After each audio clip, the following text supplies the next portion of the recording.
la toute dernière position, c'est lorsque nous finissons de faire les 2 unités de prière, parce que jusque-là, à la position de la prosternation et l'assise et une seconde prosternation, ça fait l'ensemble d'une unité de prière. Et donc, il faut repartir pour une seconde unité et après 2 unités de prière que nous appelons raka'atan, 2 raka'at. Alors, nous allons ici maintenant nous asseoir. Et lorsqu'on s'asseye, je voudrais aussi attirer l'attention de chacun de nous sur ça. Il y en a qui ne savent pas bien s'asseoir. Lorsqu'on s'asseye pour faire le tashahhud, il faut s'appesantir sur le côté gauche. On met le poids sur le côté gauche et on libère un peu le pied droit. Et là, ce n'est pas fait à tout hasard. Ça a un sens. Parce que le côté gauche, c'est le côté du cœur. C'est un témoignage de l'amour et de la sincérité à notre Seigneur. Et c'est dans cette position adoptée que nous allons commencer maintenant à lire ce que nous appelons at-tashahhud. At-tahiyyatu lillah. Ashhadu an la ilaha illallah. Wahdahu la sharika lah. At-tahiyyatu ashhadu an la ilaha illallah. Wahdahu la sharika lah. Wa ashhadu anna Muhammadan abduhu wa rasuluh.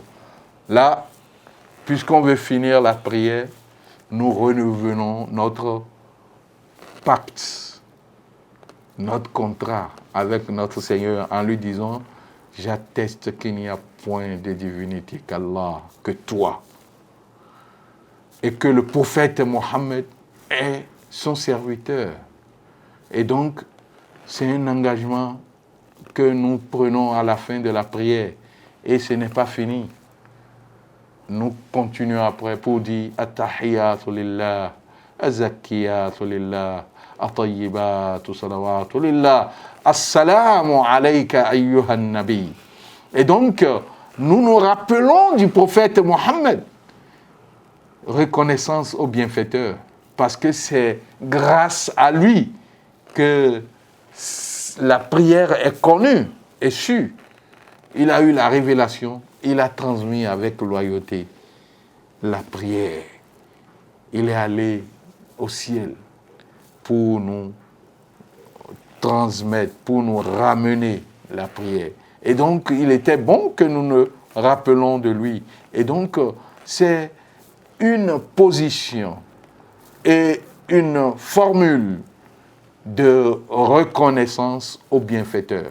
Mais, chers frères, chères sœurs en islam, nous pouvons nous poser la question de savoir, est-ce que nous sommes reconnaissants à nos bienfaiteurs, en commençant d'abord par Dieu et par tous ceux qui ont servi d'intermédiaires et qui nous ont permis d'être là où nous sommes aujourd'hui. La prière nous l'enseigne. Ce n'est pas par hasard que nous lisons à chaque fois At-tahiyyatu lillah et que nous faisons la salat pour le prophète Mohammed. Et pour finir, je voudrais demander à chacun de nous d'intégrer toutes ces explications dans nos quotidiens afin que nous soyons réellement de bons musulmans et que nous puissions être comme le prophète Mohammed l'a dit. Il dit accomplir la prière, c'est comme avoir un fleuve qui passe devant votre porte et que vous ouvrez et que vous vous nettoyez avec.